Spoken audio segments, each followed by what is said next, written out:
¿Cómo están? Gracias por acompañarnos en Semana Política. Una muy importante sin duda para los candidatos presidenciales. Los 8 postulantes a la moneda se enfrentarán en el primer debate televisivo este miércoles 10 de septiembre que va a ser transmitido por Chilevisión. ¿Cómo llegan al primer cara a cara? Bueno, las encuestas Criteria y CADEM no trajeron buenas noticias para José Antonio Kast. En esta última, Janet Jara lidera las preferencias con un 28%, 2 puntos más que la semana pasada. Le sigue el líder del Partido Republicano, quien aparece segundo con un 26%, un punto menos que la medición anterior. Pero si miramos las últimas 6 semanas, Kast ha caído 4 puntos. En tercer puesto está Evelyn Matei con un 16%. La candidata de Chile Vamos registra un alza de 2 puntos. Mientras en la derecha, la discusión se ha centrado en los eventuales apoyos en segunda vuelta en el oficialismo a contrarreloj. Buscan terminar un programa de gobierno que, según dijo en Mesa Central Juan Andrés Lagos, estaría incompleto. Faltan exactamente 69 días para las elecciones. Y ojo, porque las reglas del juego aún no están claras. No serán días fáciles para el gobierno en medio de la molestia, la oposición y de los descuelgues oficialistas al acuerdo alcanzado por la ministra de las Express, Macarena Lobos. El Ejecutivo buscará esta semana reponer la multa por no votar en el Congreso. La iniciativa comenzará su tramitación en el Senado el martes en la Comisión de Gobierno. Temas que por supuesto vamos a analizar porque marcarán la semana política.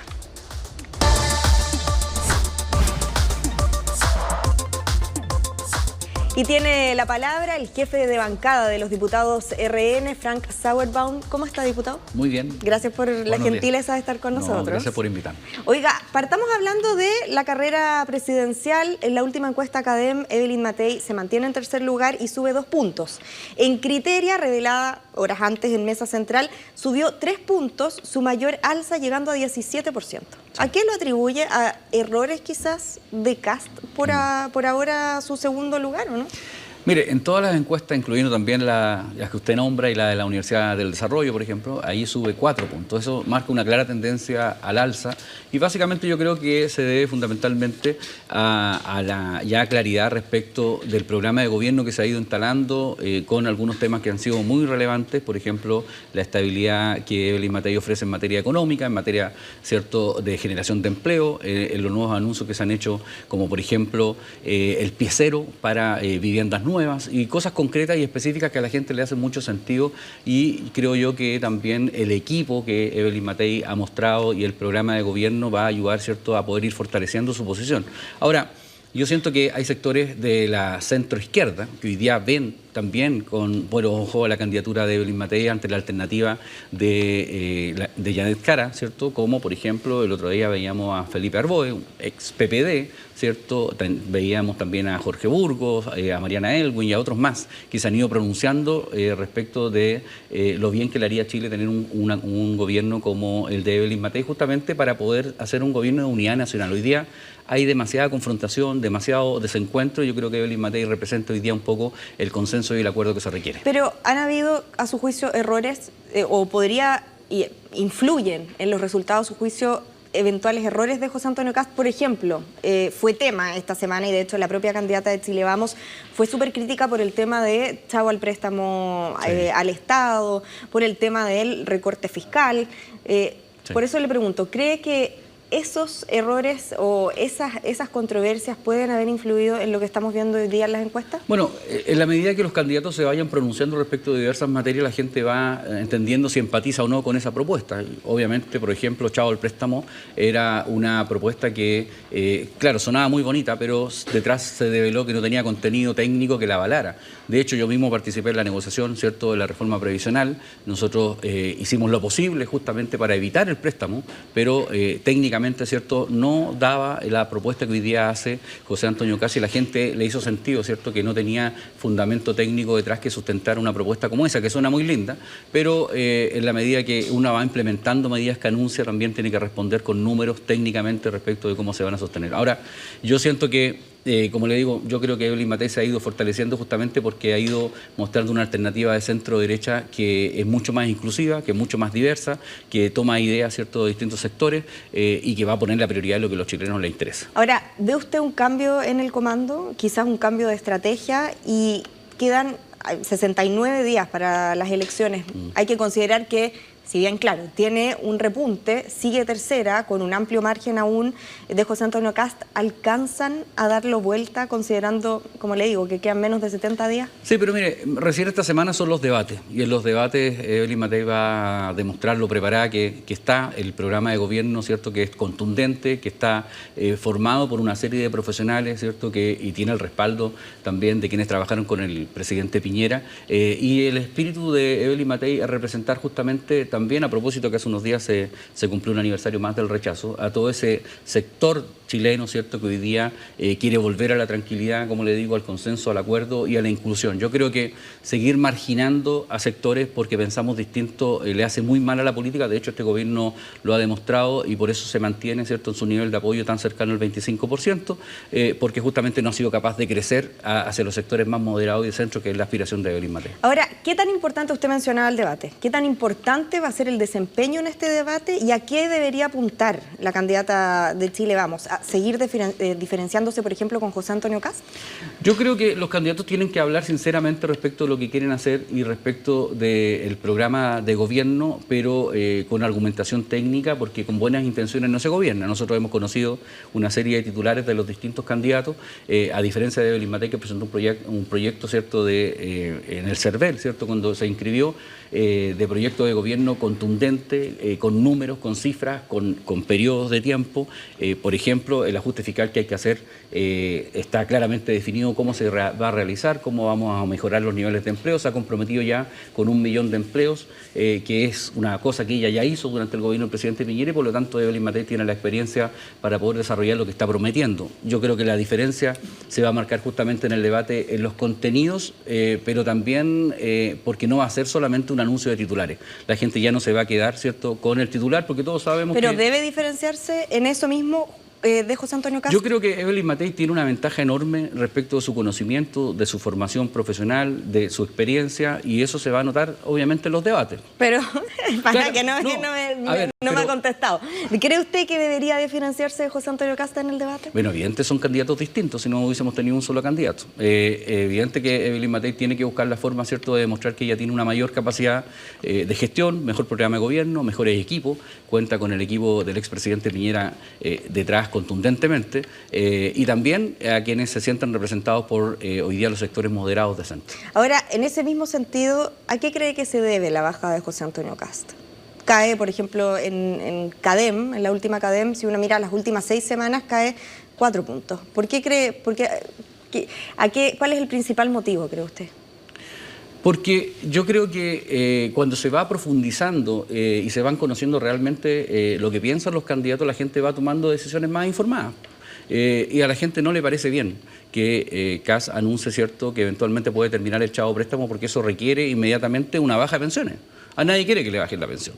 Por lo tanto, cuando se hacen anuncios que suenan muy lindos, como cerrar la frontera, terminar con la delincuencia, el narcotráfico, claro, el titular es muy bonito, todos coincidimos en eso, pero cuando ya se empieza a conocer el detalle y las formas de realizar lo que se pretende implementar, obviamente la gente empieza a tomar posición más, y por eso nosotros creemos que la fortaleza de Evelyn Matei justamente está ahí, en el contenido, en lo que nosotros realmente vamos a hacer cuando lleguemos al gobierno. Oiga, lo quiero llevar a otro tema, porque podríamos estar hablando, sí, ¿cierto?, de esto largo y tendido, pero hay 2 temas que van a ser sin duda una discusión importante en el Congreso. Presupuesto. Sí. ¿Cómo van las conversaciones con el gobierno, sobre todo por esto que ha sido parte de la noticia, protagonista de la noticia, que es el tema del reajuste fiscal? Sí, mire, Chile requiere hoy día un ajuste fiscal muy contundente de casi 2.000 millones de dólares para el próximo año y para lo que queda de este. El problema es que las proyecciones que hizo el ministro Marcel antes de irse no se van a cumplir. Solo para que la gente tenga una idea, para cumplir lo que el ministro Marcel sostenía, los ingresos fiscales tienen que aumentar casi en 13.000 millones de dólares de aquí a diciembre, cosa que es imposible. Por lo tanto, el gobierno no va a cumplir su regla fiscal y eso requiere, ¿cierto?, y lleva como consecuencia a mayores niveles de endeudamiento y menores niveles de crecimiento. ¿Y hay conversaciones ya? Hoy día nosotros, yo soy súper claro y franco, nosotros vamos a conversar con el gobierno en la medida que el gobierno se preste para poder hacer un ajuste que entregue mejores finanzas públicas al próximo gobierno. Este gobierno va a entregar al próximo gobierno un gobierno desfinanciado, prácticamente con holguras negativas, con un déficit fiscal muy importante, con niveles de endeudamiento muy importantes y por lo tanto con crecimiento muy bajo y por lo tanto todo lo que sea recorte fiscal y ajuste fiscal va a contar con nuestro apoyo, obviamente que no sean medidas sociales que afecten, ¿cierto?, a los que más necesitan. Pero como, por ejemplo, se sacó un informe hace unos días que habían 4 o 5 medidas que nosotros compartimos. No puede ser, ¿cuál? Por ejemplo, lo de los ministerios, no, la CGGOV. Mira, la CGGOV debió haber desaparecido hace mucho tiempo. Eso es una cosa que nosotros entendemos y comprendemos y también compartimos. Pero hay otras cosas que están instaladas en Chile, como el fraude social, que realmente hay que hacerse cargo. El 23% de la gente que tiene gratuidad universitaria hoy día no la debió tener porque estaba falseando datos. Hoy día tenemos un escándalo en las licencias médicas, hoy día tenemos un escándalo en la evasión del Transantiago que el 40% de la gente no paga. Entonces tenemos hoy día no solamente que hacer ajustes fiscales importantes en esos, sino que también instalar en Chile hoy día la ética para poder recuperar, ¿cierto?, algunas finanzas públicas. El daño que le ha hecho las licencias médicas al sector público es enorme. El sector privado tiene un día de licencia médica y el sector público tiene 11. O sea, esa es la diferencia, para que la gente se haga una idea de por qué se ha ido produciendo un hoyo financiero tremendo en el Estado. Hay que recortar personal. Hoy día, en los últimos 15 años, la cantidad de personal en Chile ha aumentado en un 50% en el Estado, cosa que no se condice con los beneficios que le traen a las personas prestando un mejor servicio. Entonces, como le digo, hay un montón de cosas que nosotros sí estamos dispuestos a hacer en la medida que no traiga un efecto y un daño a los beneficios sociales que se entregan. Ya, en eso sí están dispuestos a conversar y entiendo que también hay conversaciones, de hecho, a esta hora mientras hablamos, entre el presidente de la Cámara y también la ministra Lobos. Hoy día hay una reunión ahí en el Congreso en Santiago, pero usted la semana pasada fue súper claro en decir que no darán acuerdos ni facilidades hasta que el gobierno no reponga la relación con la oposición, esto tras el rechazo del corazón del proyecto que establece la obligatoriedad del voto, ¿cierto? La multa. ¿Esto se mantiene así? Y si es que están disponibles, por ejemplo, ustedes como bancada, a reducir la multa, como lo proponen algunos desde el oficialismo. Mire, nosotros creemos que no podemos violar la Constitución. Eso es una cosa primordial para nosotros. El gobierno rompió su palabra luego de que hicimos una votación en donde se suponía que se contaba con los votos de más y no hubo ni un solo voto de los diputados del gobierno. Eso quiere decir que el gobierno simplemente no hizo ni una gestión o simplemente los diputados están haciendo lo que quieren y no le hacen caso al gobierno. Entonces yo no sé qué es peor, pero lo que sí es cierto es que nosotros hoy día pretendemos conversar con el gobierno para reponer la multa, para hacer que el voto efectivamente sea obligatorio. Pero no tiene ningún sentido que sea obligatorio sin multa, porque eso quiere decir que es voluntario en la práctica. Por lo tanto, es una cosa de sentido común. El gobierno le tiene mucho miedo a la participación ciudadana hoy día de los extranjeros, paradójicamente, después que los llamaba con los brazos abiertos, cuando el presidente Boric decía que el problema de Chile, que había muchos chilenos, hoy día se niegan a que ellos participen de esta elección. Entonces es muy extraño todo lo que ha pasado. Nosotros vamos a recomponer la relación con el gobierno en la medida que ellos cumplan su palabra y nosotros también, como la hemos cumplido. ¿Y están abiertos a bajar la multa? Mire, es un tema de monto, es un tema que se puede conversar, pero como le digo, el espíritu constitucional que nosotros mismos aprobamos, ellos mismos votaron a favor, dice que el voto es obligatorio. El monto se podrá discutir un poco más, un poco menos, ¿cierto?, entendiendo la realidad económica también que tenemos. Perfecto. Diputado, le queremos agradecer por estar con nosotros acá en Semana Política. Muchas gracias a ustedes. Que esté muy bien. Buen viaje también ahí al Congreso.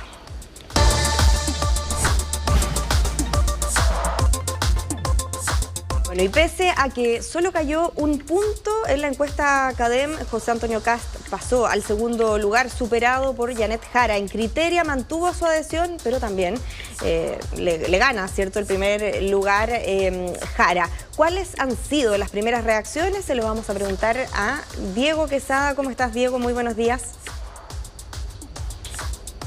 Gaspi. pueden ver Sí. harto movimiento acá en el comando de José Antonio Kast, el candidato del Partido Republicano, porque va a haber una actividad y una jornada intensa de actividades de los candidatos presidenciales. Y claro, la fotografía del momento habla de un reajuste quizás de las posiciones de los 3 primeros lugares de las encuestas de opinión, en donde Janet Jara, la candidata del oficialismo, tú lo decías, pasa a un primer lugar, por ejemplo en la encuesta Academ, también en la encuesta Criteria, hay un descenso de José Antonio Kast, que queda en segunda posición, y una suerte de estabilización, incluso mejoría en los números, pero en una tercera posición de la candidata de Chile Vamos, Evelyn Matei. Acá el comando de José Antonio Kast van a presentar una propuesta respecto a la realización de marchas sin violencia, es lo que se va a explicar dentro de los próximos instantes acá en el comando del candidato del Partido Republicano. Le hablábamos de esta situación de las encuestas, de esta fotografía del momento en la carrera presidencial, y tenemos declaraciones principalmente de Chile Vamos por esta evolución que ha tenido Evelyn Matei, con un descenso hace algunas semanas, una estabilización y una suerte de recuperación en los números, pero manteniendo una tercera posición. Pasemos a escuchar declaraciones. Nosotros tenemos la convicción, y las encuestas las últimas 2 semanas empiezan a mostrar algo de eso, de que vamos a ser nosotros los que pasemos a segunda vuelta. Y que vamos a ser nosotros los que vamos a derrotar a la candidata oficialista en segunda vuelta, Janet Jara. Nosotros siempre vamos a apoyar a quien esté enfrentando al Partido Comunista o quien esté enfrentando a el candidato o candidata del oficialismo. Pero yo quiero insistir, hoy día el comando y particularmente la candidata tenemos la convicción de que vamos a ser nosotros los que vamos a pasar a segunda vuelta. A mí me gusta una Evelyn Matei contándole a Chile lo que va a proponer, lo que propone y lo que va a hacer si es electa presidenta. Me gusta una Evelyn Matei debatiendo, yendo a los medios de comunicación, recorriendo Chile. No estoy muy de acuerdo con esto de pegarle al que está a la derecha. A mí el adversario está a la izquierda. No se me pasa por la cabeza que nosotros pudiéramos olvidar que tenemos una candidata comunista al otro lado, ni más ni menos. Ahí escuchamos palabras de dirigentes de Chile Vamos. A esta hora comparece ante los medios de comunicación el candidato republicano José Antonio Kast, acompañado de parlamentarios y otros dirigentes del sector. Acompaña el diputado José Carlos Mesa. Lo que ocurrió el fin de semana en la zona sur, en Puente Alto, donde nos acompaña también el diputado Carter, lo que ha estado sucediendo en la zona sur con la violencia. ¿Y para qué decir los hechos de violencia del día de ayer en esta romería? Nos llaman a hacer un planteamiento mucho más claro respecto de lo que queremos plantearle a la ciudadanía. El derecho a manifestarse, el derecho a marchar, siempre se debe respetar, pero ese derecho a manifestarse, ese derecho a marchar, tiene que ser en paz, tiene que ser sin violencia. Y lo que hemos visto en estos días es como algunos dirigentes connotados no han estado en las marchas. Y eso, claro, no debe llamar a sorpresa, porque ninguno quiere que lo identifiquen con la candidatura de la continuidad, donde hemos visto en algunos momentos hechos también de violencia verbal hacia distintos candidatos en los distintos foros. Y claro, ellos no quieren verse vinculados a hechos violentos como estos, pero no nos perdamos. En otros años ellos lideraban muchas de estas marchas hasta que estas marchas, según ellos, se convertían en pacíficas y ellos no se podían hacer responsables de lo que sucedía en ese momento. Como les digo, nosotros no nos oponemos a las distintas marchas, pero los chilenos tienen derecho a vivir sin miedo.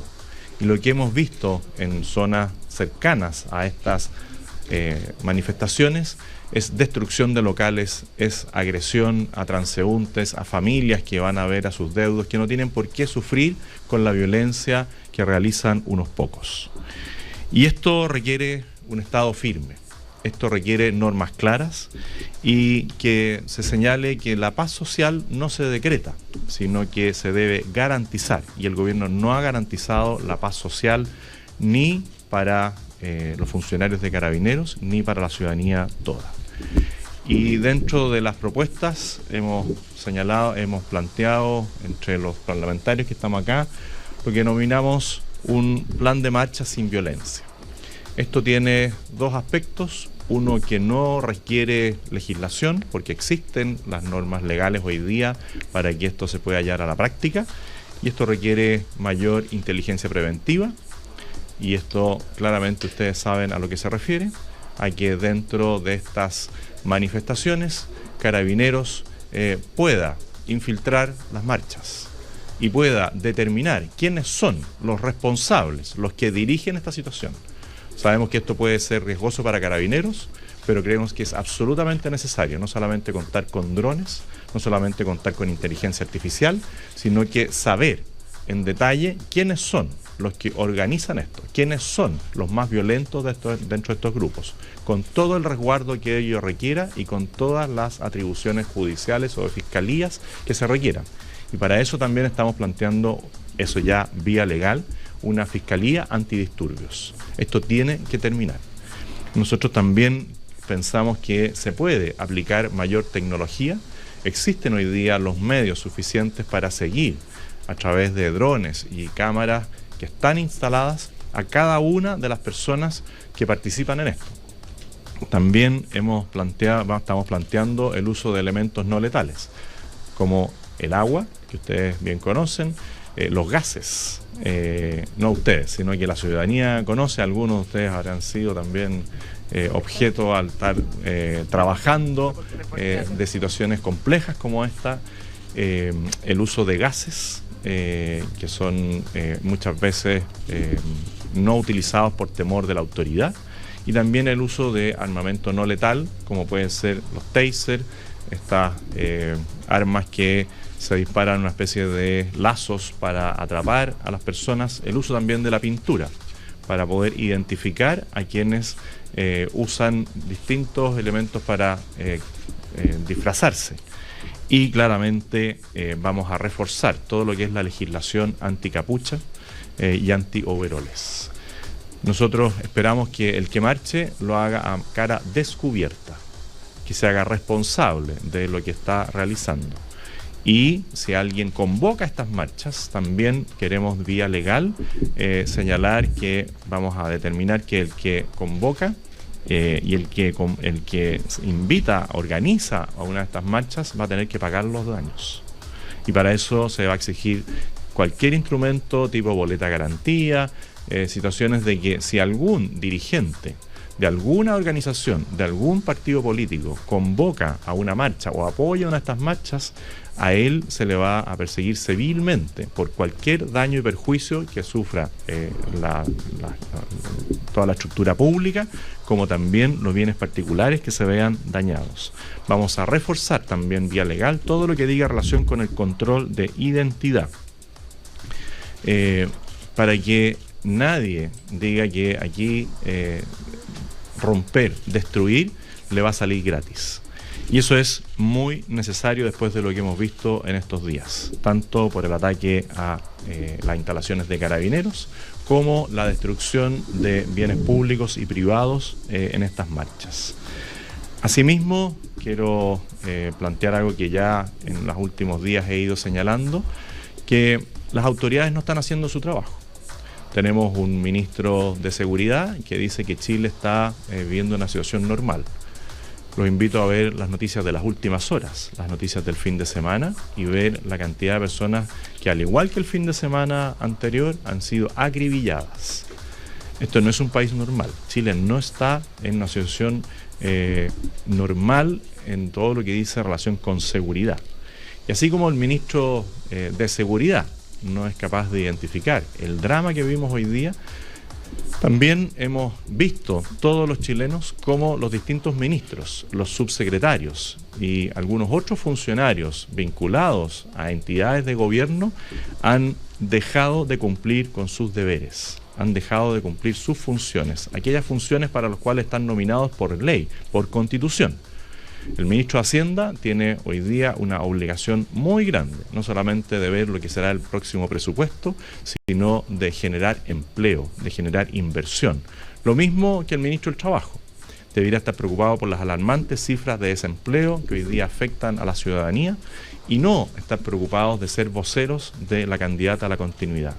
¿Para qué decir la ministra de la Mujer, que debería estar preocupada de los abusos y violaciones que han sufrido mujeres que son integrantes de este gobierno? Lo mismo el ministro del Interior, que está más preocupado de debatir con las distintas candidaturas presidenciales que sacar adelante las leyes que le corresponden, que garanticen una elección limpia y transparente. Hoy día vemos a todos como voceros, no solamente la ministra vocera de gobierno, que ha dejado de ser vocera de gobierno, sino que ya más bien parece vocera de la candidata de la continuidad, Janet Jara. Y yo al menos no tengo problema en enfrentarlos a todo uno, y así como ningún parlamentario tiene problemas en enfrentar a cualquier ministro, subsecretario, vocero, en la medida que dejen de ser ministros o subsecretarios y dejen de gastar el dinero de todos los chilenos. Recordemos que a cada uno de ellos el Estado le paga el sueldo, y el Estado somos todos nosotros. Con los impuestos de todos los chilenos se está financiando una serie de voceros políticos de la candidata a la continuidad, que es Janet Jara, y eso es inaceptable. Si ellos quieren asumir un rol de voceros de la candidata, que dejen sus pegas de ministros y que pasen en estos 185 días que le quedan al gobierno a asumir un rol político contingente en la candidatura de Janet Jara, pero que no usen el escudo que les otorga el ministerio, que no usen los recursos para viajar por Chile, que no usen sus gabinetes para hacer puestas en escena para defender a la candidata de izquierda. En el caso de la vocera, en el caso de algunos ministros, quizás es más entendible porque son compañeros de partido. Y ahí es aún más clara la evidencia de que, siendo compañeros de partido, del Partido Comunista y además ministros, no han sabido mantener la independencia y la separación de lo que implica ser ministro y ser partidario de una candidata, que es legítimo. Nadie está discutiendo eso. Lo mismo con el presidente del directorio de Televisión Nacional. Nosotros no tenemos problema en que él sea parte del comando de Janet Jara, pero otra cosa es que desde el canal nacional tengan a su presidente como un activista de una candidata del gobierno. Como les digo, son 185 días que quedan de gobierno, son casi 100 días que nos quedan de campaña, van a ser días duros, días de, insisto, como lo dijimos ya hace 2 semanas, de difamación, de mentira. Todos hemos sido testigos, pero también hemos sido testigos del cariño y del apoyo de la ciudadanía en terreno.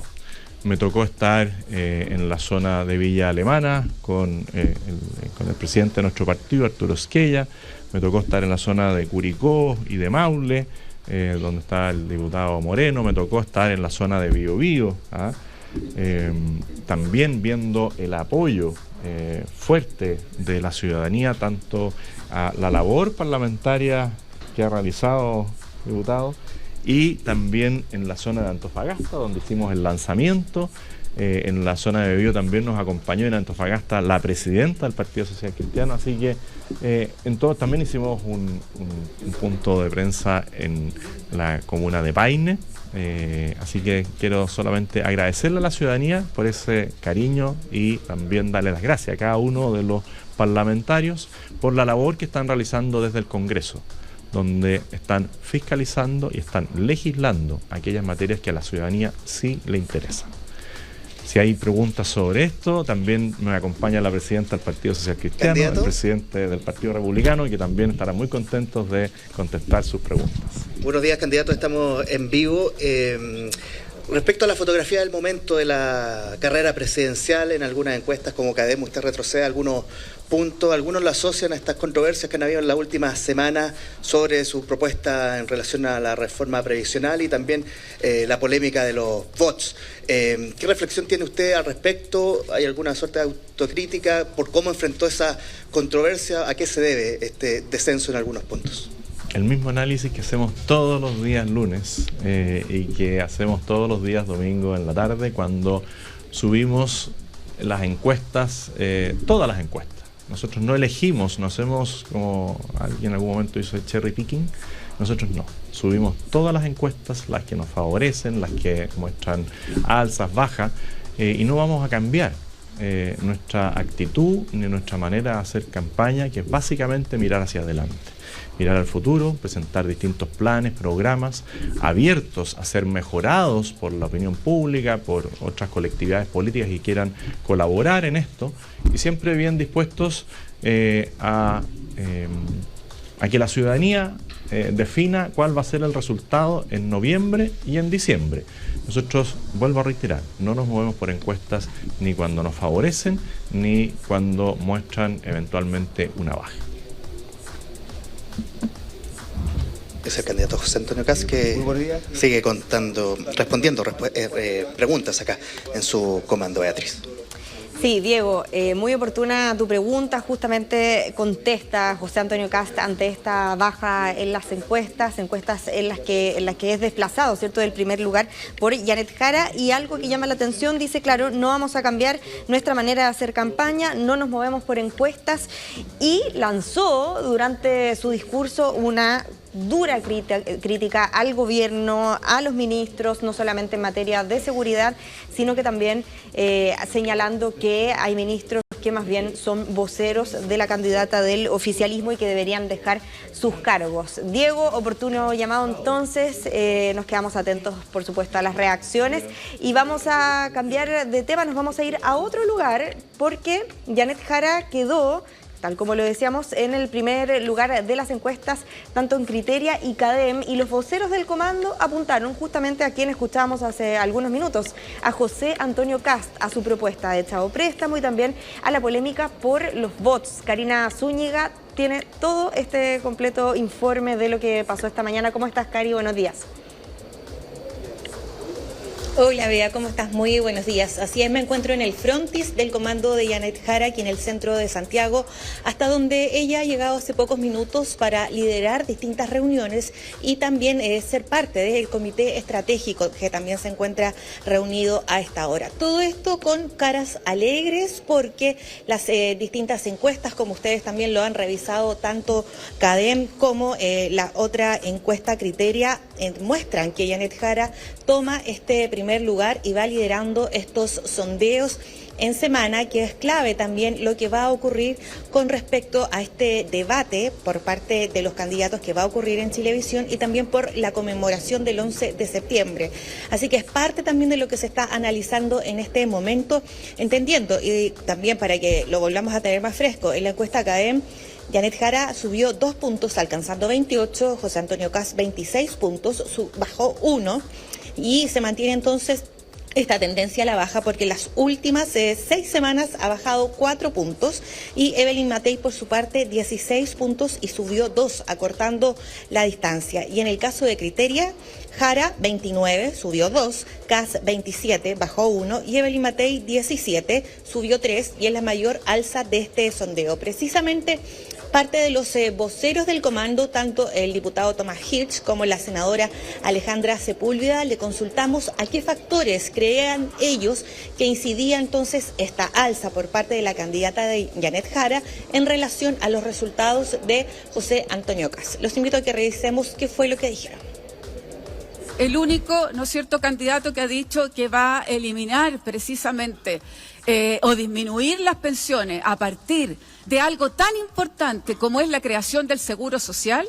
Yo creo que eso influye absolutamente en las encuestas hoy día. Pero lo segundo, estas cosas medias extrañas, ¿no?, de los bots, y que son al final mensajes que le llegan a la ciudadanía con mentiras, con ánimo, con violencia, y que hoy día se sabe de dónde vienen. ¿De dónde viene? Y viene del círculo, ¿no?, de José Antonio Kast.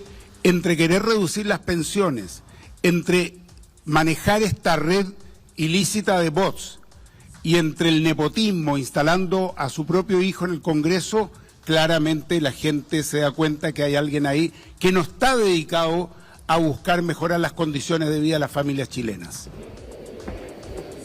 Este va a ser un tema, Cari, que sin duda va a aparecer en los debates y de cara también a que comience la propaganda electoral ya el 17 de septiembre. Ahora, a contrarreloj, justamente para esa fecha, entiendo que se está trabajando, sobre todo en el oficialismo, en terminar el programa de Janet Jara, ¿o no? Porque al parecer todavía faltan algunas cuerdas que afinar, ¿o no? Exacto, fue parte también de la conversación que tuvimos hace unos minutos con los voceros preguntando cuándo finalmente va a estar listo este programa, porque precisamente en Mesa Central Juan Andrés Lagos, miembro del Comité Político del Partido Comunista, aseguró que todavía había que ver, había que revisar ciertos puntos y obviamente esto genera algo de ruido, entendiendo también las distintas críticas que ha tenido el presidente del Partido Comunista en esta especie de gallito con también el socialismo democrático, viendo qué posturas o qué medidas son las que pesan más también al interior del comando. ¿Qué fue lo que dijo Juan Andrés Lagos? Los invito a que pasemos a revisar sus declaraciones. ¿El programa de hoy lo representa? Sí. ¿Y representa al Partido Comunista? Sí. Sí, y hay cosas, insisto, es un programa todavía incompleto que se está complementando, pero lo que tenemos hasta hoy sí. Ahora se está en un proceso con las organizaciones sociales, con los partidos. Janet ha hecho mucho en esta gira de intercambio, de escucha, y de ahí vienen una serie de cosas que van a, yo diría, cuajarse, no sé si exactamente como programa, pero sí como medidas de urgencia. Claro, medidas de urgencia, decía Juan Andrés Lagos, y lo que han dicho desde el PC, o más bien la palabra que se ha utilizado es fortalecer el programa. ¿De qué manera se va a fortalecer el programa? Karim, me imagino que hay medidas que concentran la atención, ¿cierto? Como los famosos 750.000 del salario vital que se habló en algún minuto y que se fue modificando, al menos en este reseteo del programa que se hizo. Y otra cosa que llamaba la atención, y quizás podemos desarrollarlo más, es que Juan Andrés Lagos dice, el Partido Comunista sí se siente representado con el programa actual, muy distinto al de la primaria. Pareciera ser que en esta entrevista en Mesa Central, Juan Andrés Lagos baja la presión que había desde el Partido Comunista, ¿cierto?, a la candidatura, ¿o no? Esto en medio de días en que, recordemos, fue súper polémica las declaraciones de Lautaro Carmona, por ejemplo.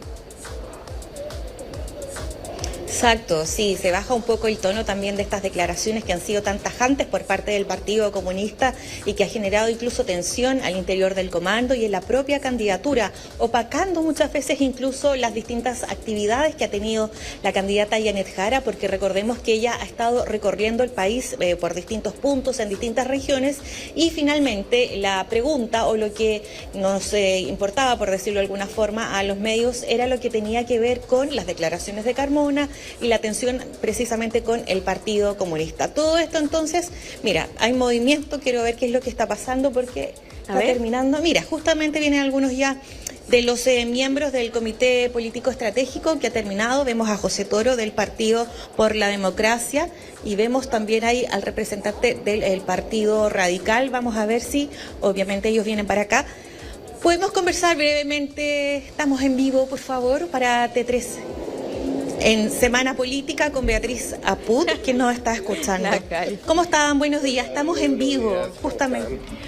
Mire, quería preguntarle lo primero, estamos al aire en Semana Política. ¿Qué le parecen los resultados de la encuesta que Janet Jara vuelva a liderar 2 sondeos? Y dije atrás a José Antonio Kast. ¿Qué pesa en esto? ¿Qué factores incidieron? Bueno, es una muy buena señal, un muy buen indicador, pero es una señal del momento, lo que nos obliga a seguir trabajando. Creo que la gira nacional, en donde ha estado en una escucha activa, donde ha podido percibir qué es lo que sienten los chilenos y las chilenas, en cada región en la que ha visitado, ha dado sus frutos, pero hay que seguir y la campaña está recién partiendo. ¿Influirá el tema de Kast con esta propuesta del Chao Préstamo también? ¿Cree que tuvo ahí alguna repercusión? O sea, claramente hay un candidato que quiere rebajar las pensiones, una gran reforma que recién está entrando en vigencia, que permite de verdad, por fin, poder subirle las pensiones a las familias tan postergadas, ¿no? Eso es una discusión que duró mucho tiempo, que solo con acuerdos que encabezó Janet Jara mientras era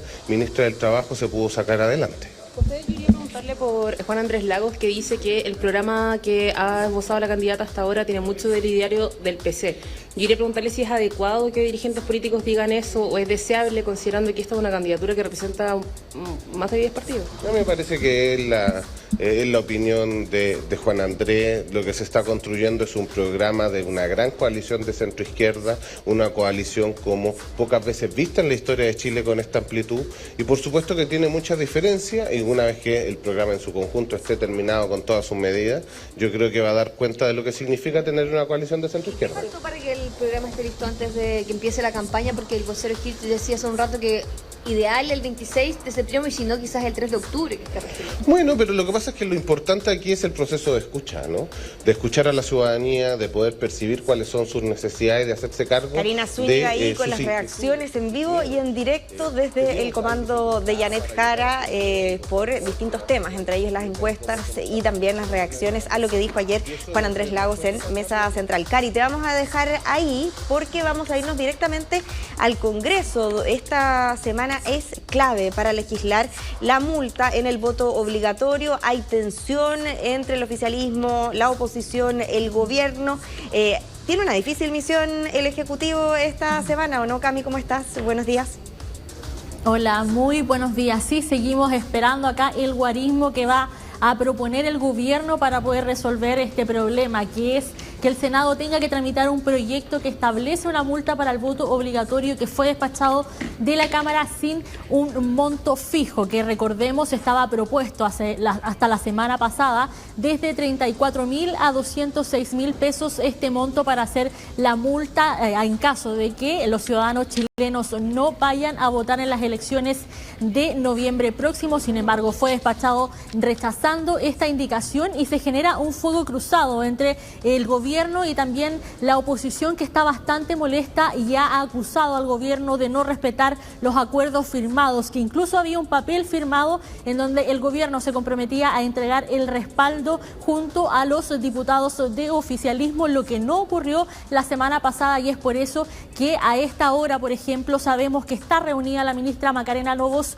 con el presidente de la Cámara en el Congreso en Santiago, discutiendo justamente cuál va a ser el guarismo. Tiene que ser tramitado de todas formas en el Senado este proyecto. Se esperaba que se revisara hoy día, esta mañana, en el Congreso en Santiago, en la Comisión de Gobierno Interior. Sin embargo, eso no ocurrió, no hubo una citación para esta jornada de la comisión, y recién mañana, eso de las 3 de la tarde, se van a reunir justamente los integrantes de dicha instancia con la ministra para poder evaluar cuál va a ser ese guarismo. Escuchemos a continuación a la ministra Macarena Lobos, quien ha tratado de apaciguar y bajar un poco las revoluciones respecto a lo que ha sido esta polémica.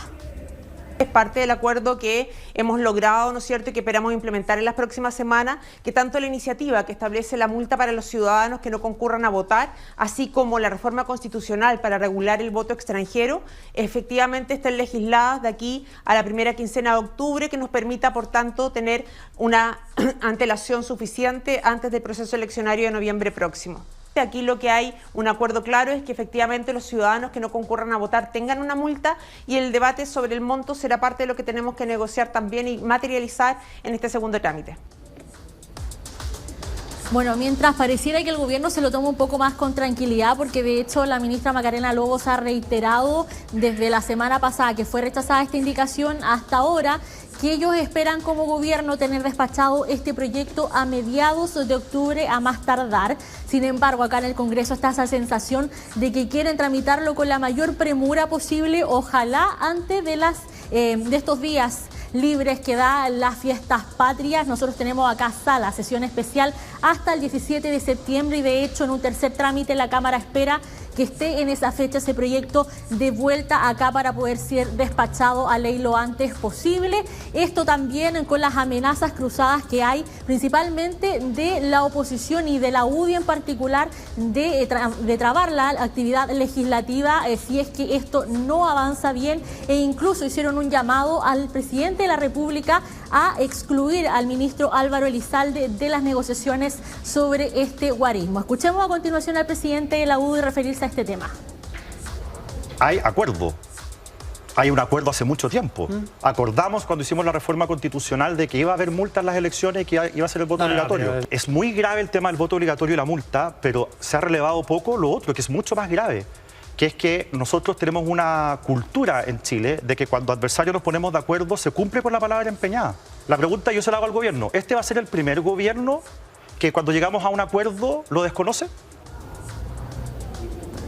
Bueno, partimos entonces la semana no sabiendo cuál va a ser el guarismo propuesto por el gobierno para poder subsanar este error que cometen desde el oficialismo y también desde el gobierno, como ha calificado la oposición, de enviar al Senado este proyecto sin una multa, sin un monto establecido para quienes no vayan a votar finalmente las elecciones de noviembre próximo. Bea. Perfecto, Cami, muchas gracias por este contacto. Nosotros, de hecho, en el estudio estamos con el diputado independiente de la bancada del PPD, Jaime Araya. ¿Cómo está, diputado? Muy bien, Beatriz, muchas gracias por este contacto. Oiga, usted ha sido protagonista en este debate, votó en contra, ¿cierto?, de la multa, pero aprovechando que Camila hablaba del guarismo que va a tener que proponer el gobierno, ¿qué sabe usted de en cuánto podría quedar la multa a quienes no voten? O sea, lo primero, Beatriz, yo siempre he sido detractor del voto obligatorio. Yo creo que no es un dogma de fe, no falta ninguna consideración cuando dice que el voto es un derecho y por lo tanto debe ser voluntario.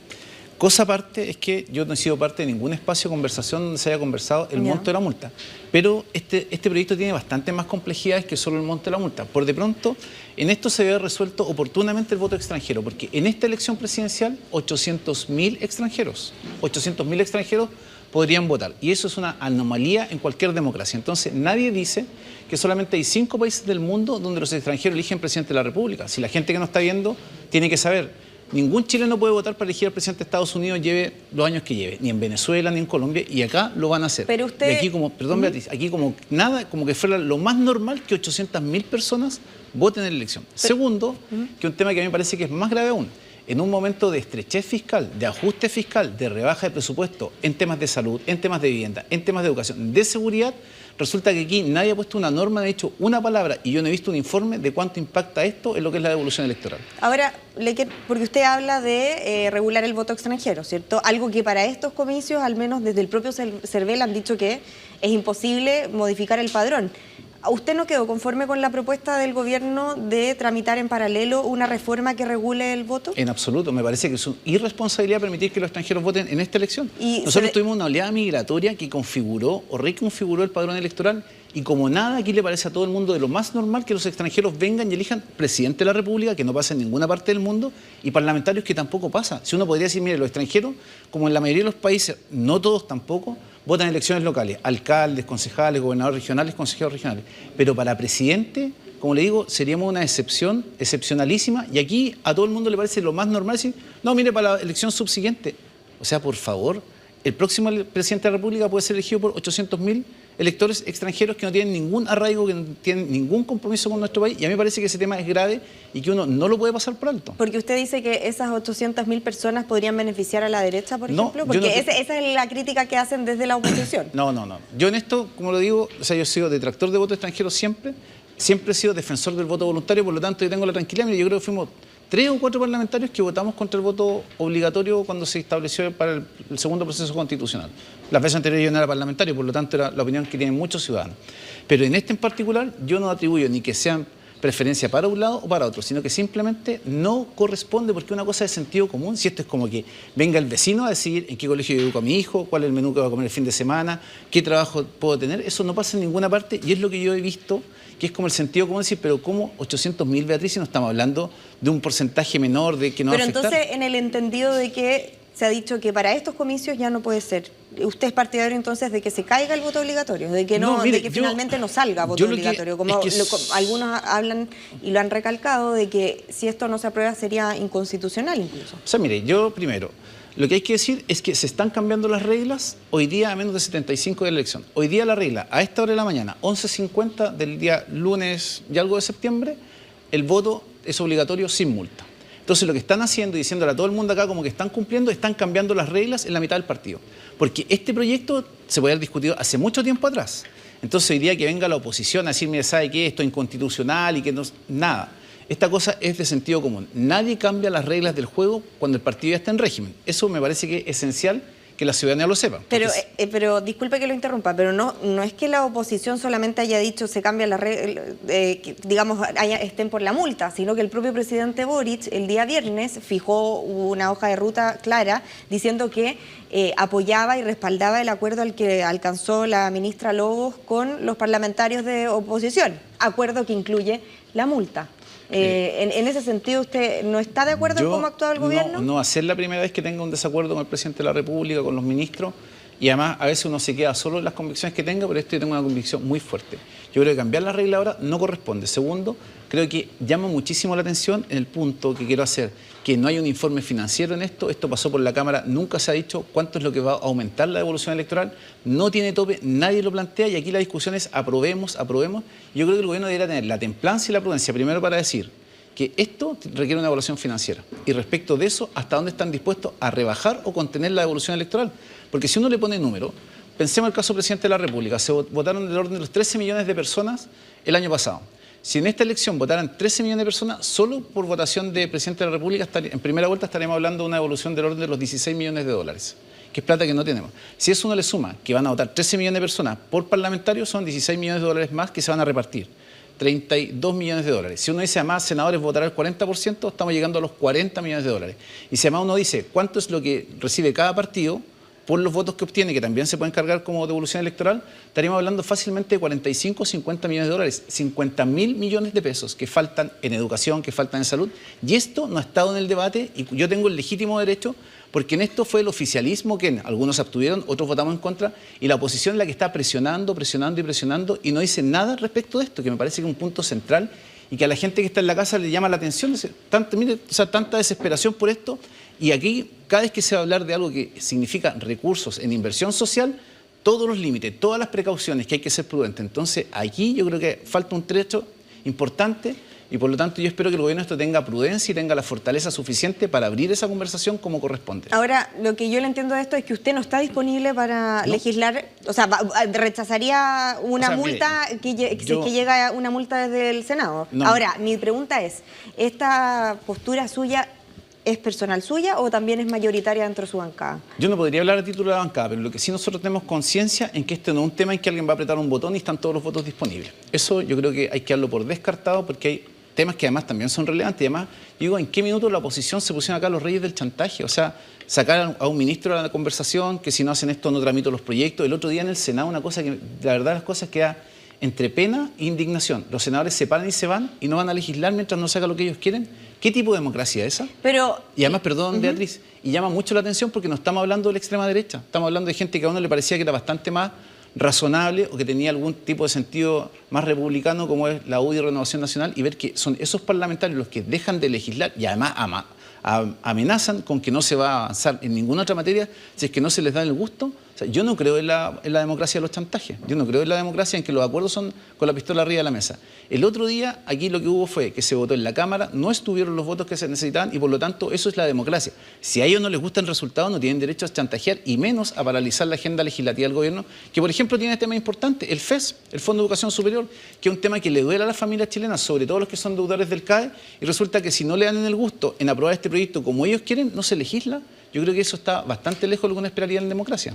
Diputado, pero en ese acuerdo que ellos dicen el gobierno no cumplió la palabra, estaba también, digamos, la venia de la ministra de la SECPRES, Macarena Lobos. En ese sentido, ¿ustedes no actuaron en contra de algo para lo que también había trabajado la propia ministra SECPRES? Yo creo que ahí se pueden hacer siempre mejor las cosas. Yo tengo gran opinión de la ministra de la SECPRES. Creo que faltó mejorar la comunicación y espacios para discutir este tema desde la perspectiva que lo hemos estado planteando. Con la diputada Camila Musante hemos sido tremendamente críticos de esta situación. Y cuando se refiere... Con otros parlamentarios también, el diputado Manucheri presentó una indicación, Beatriz, el diputado Daniel Manucheri presentó una indicación para que los extranjeros se les subiera a 10 años para poder votar. Y la derecha completa se opuso a que se votara esa indicación. Entonces uno se da cuenta que la verdad de las cosas es que este es un tema complejo, que además yo no soy partidario de que se modifique hoy día, porque ya está corriendo los plazos electorales, están inscritos los candidatos, ya parte prontamente el tema de las campañas. Imagínense lo que se está planteando, que como hay el 10-15 de octubre esté legislado, yo creo que no corresponde. Y por lo tanto, creo que esto requiere una conversación bastante más profunda y que tiene que ver con la multa, tiene que ver con la devolución electoral, que creo que es un tema que le hace mucho sentido a las familias de nuestro país, ver en qué es lo que se gasta el presupuesto de la nación. Diputado, usted habla de que siempre se puede mejorar la coordinación. ¿Hubo descoordinaciones a su juicio en el gabinete, en el comité político? Porque se ha hablado de diferencias entre el ministro Elizalde, la ministra Lobos. ¿A qué se refiere usted en particular? Y si es que hubiese preferido que mejorara esa comunicación. No, yo digo entre el gobierno y los parlamentarios. Yo lo que he visto es que el ministro Elizalde se ha empoderado y hoy día efectivamente es lo que se llama el primus inter pares, el jefe del gabinete político, y uno lo ve desplegado en los distintos niveles que corresponden. Por cierto, incidiendo en la conversación del Parlamento, pero también yo lo he visto en otras labores propias del Ministerio del Interior, coordinando una emergencia. Tuvo que viajar, por ejemplo, el ministro cuando ocurrió esta catástrofe en Argentina. Entonces creo que él es el líder del gabinete. Creo que se ha ido afiatando el funcionamiento del gabinete. Yo tengo gran opinión de lo que ha hecho la ministra Lobo, lo que hace la ministra Vallejo. Entonces, en eso uno ve un equipo que juega y sabe jugar. Lo que uno dice es que aquí lo que se puede mejorar, y esperaría que se mejore, es la coordinación entre el gobierno y los parlamentarios, y que estos espacios de conversación quizás fuesen un poco más amplios, de manera tal de que todos pudiésemos poder hacer ver estos puntos de vista. Perfecto. Diputado, le queremos agradecer por la gentileza de estar aquí en Semana Política. Que esté muy bien. Buen regreso al Congreso. Nosotros nos vamos a una breve pausa y ya regresamos, no se vaya.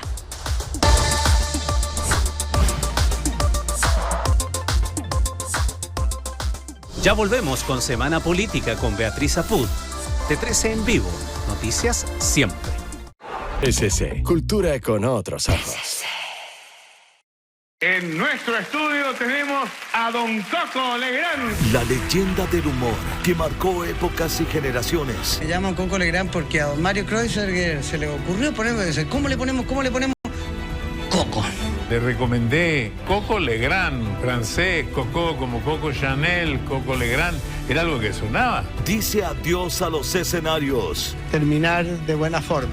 Tal vez porque quiero ser recordado. En un documental que recorre 60 años de risas. O sea, ¿sabes que te quedaréis mucho, loco? Esa onda, ¿cachai? El gran Coco Legrand. Estreno viernes 19 de septiembre por el 13. Y disfrútalo desde ahora para suscriptores de 13 Go. En ¿Qué dice Chile? Rompimos el chanchito con premios para todos. Usted se lleva un gran Smart TV. 400.000 para los fieles. Y un animador que se la juega. Le cambio lo que acabo de escribir acá por el sobre que tengo aquí. Vamos a escoger lo que tú nos estás ofreciendo. Se lleva, escrito por su animador, 200.000 pesos. Aunque a veces se le pasa la mano. ¿Está bien? ¡Perdón! Y para la pareja, su ex también lo voy a votar. Para su hijo Diego también. Vamos a... ¿Qué dice Chile? Familias en juego, lunes a viernes. Después de Hay que decirlo, por el 13, 13 Go y todas sus plataformas. Sigue con Semana Política con Beatriz Apud. T13 en vivo. Noticias siempre.